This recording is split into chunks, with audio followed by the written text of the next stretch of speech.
तो तुम लोग आजकल देख रहे होगे कि म्यूजिक वीडियोस में आजकल वीएफएक्स और सीजे बहुत मात्रा में यूज किया जाता है। इसका बेस्ट एग्जांपल है लिल नास एक्स। मतलब मोस्टली बंदे की हर वीडियो एक सीजीआई एनवायरनमेंट में टेक प्लेस करती है। For example holiday, call me by your name, and one day I was just randomly scrolling through Instagram and a creator named Pilin well, and I am sorry if I am not pronouncing it correctly, but हाँ, उसकी video मेरी feed पर आई and I was just amazed, like bro so fire, and I was just like कि भाई ये तो recreate करना ही पड़ेगा। तो ऐसे किसी भी प्रोजेक्ट में सबसे पहला स्टेप होता है स्टोरी बोर्ड। तो तुमने पिलिंग वेल की अगर कोई भी वीडियो देखी होगी तो उसमें ये नोटिस करा होगा कि वो सबसे पहले साउंड ट्रैक चूज करता है और फिर उस साउंड ट्रैक में कौन से शॉट्स डालने हैं, किस तरीके के शॉट्स डालने हैं, ये बाद में डिसाइड करता है। तो मैंने भी यही किया, इंस्टाग्राम से एक ऑडियो चूज करी और स्टोरी बोर्ड बना दिया। अब जरूरत थी मुझे 3D एनवायरमेंट्स की। पहले एनवायरमेंट का आइडिया था कि I am standing in a Japanese street kind of a place,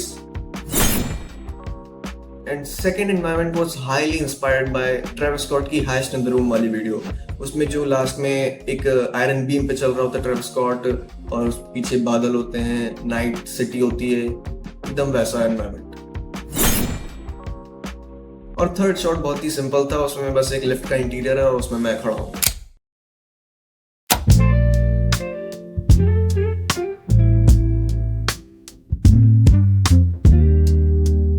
अब बारी आई शूटिंग की, और मैं इस बार जैसे ट्रेडिशनली ग्रीन स्क्रीन लगाता हूँ वैसे ही लगा रहा था, बट इस बार कुछ शॉट्स ऐसे थे कि मेरे शरीर के हिस्से ग्रीन स्क्रीन से बाहर जा रहे हैं। अब मैं रोटोस्कोप तो कर सकता हूँ, बट प्रॉब्लम ये है कि मेरे पास कोई प्रोफेशनल कैमरा नहीं है। तो अगर मोबाइल के कैमरे से शूट की हुई वीडियो अगर रोटोस्कोप करना चाहो तो बहुत ही पिक्सलेटेड हो जाती है। तो मैंने कहा चलो नई ग्रीन स्क्रीन मंगा लेते हैं, और मैं अमेज़न स्क्रॉल कर रहा था तो उसके साथ मुझे दिखा ग्रीन स्क्रीन का स्टैंड। मेरे पता नहीं क्या चुल मची। मैंने कहा भाई ये तो काम बहुत आसान कर देगा, लाइटिंग आसान कर देगा मेरे लिए, क्योंकि अब मैं ग्रीन स्क्रीन कहीं भी उठा के रख सकता हूँ। सॉफ्ट बॉक्स उससे ज्यादा महंगे आते, तो मैंने कहा ग्रीन स्क्रीन का स्टैंड ही ले लूँ। तो प्राइस देख के मेरी थोड़ी फटी, तो बट मैंने कहा काम में ही तो इन्वेस्ट कर रहा हूँ, चलता है यार। तो अब स्टार्ट हुई शूटिंग। कई शॉट्स सक्सेसफुली मिल गए, बट कुछ शॉट्स ऐसे थे जो कि भाई पोस्ट प्रोडक्शन के बाद पता चल रहा है इसमें ये दिक्कत है, इसमें वो दिक्कत है, इसका डिमेंशन सही नहीं बैठ रहा, उसका डिमेंशन सही नहीं बैठ रहा। तो कई बार हम लोग को रीशूट्स लेने पड़े। हम लोग को नहीं, मतलब मुझे, मैं अकेला काम करता हूँ। और पिलिंग वेल की मैंने एक चीज नोटिस करी है कि वो भी मेरी तरह सब्जेक्ट को 3D एनवायरनमेंट में ठीक से खड़ा करने में थोड़ा बहुत नाकाम रह जाता है,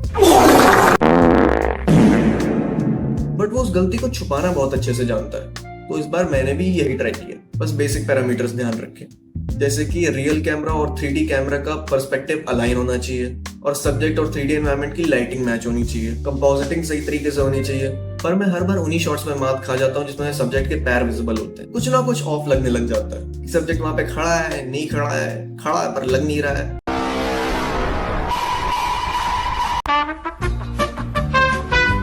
इन कंक्लूजन रियलिस्टिक नहीं लग पाता। तो मैंने एक निंजा टेक्निक इजाद करी कि क्या हो अगर मैं फेक शैडोज इसमें डाल दूं। This is big brain time.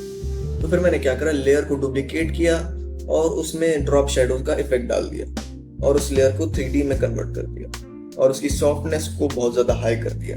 अब पूरी तरीके से रियलिस्टिक तो नहीं लग रहा, बट फिर भी थोड़ा रियलिज्म ना होने से बेहतर। और भाई साहब क्या बताऊं, मैं रेंडर निकालते समय जो कंप्यूटर क्रैश हुआ है, मतलब 2 क्लिक एक्स्ट्रा करते तो कंप्यूटर पूरा प्रोग्राम शट डाउन कर देता था। बट फिर भी किसी तरीके से तिकड़म लगा के मैंने सारे शॉट्स रेंडर कर ही लिए 3 महीने के स्पैन में।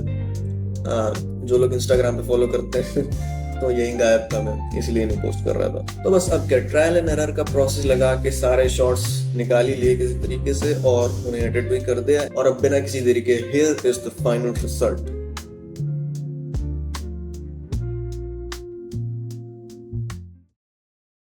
One time say in the night I hear him talk.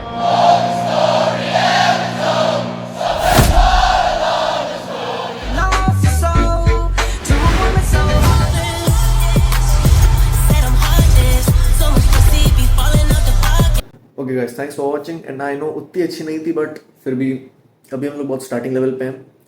जैसे जैसे सीखेंगे प्रोफेशनलिज्म का लुक और अच्छा होता जाएगा, and I promise that. Bye.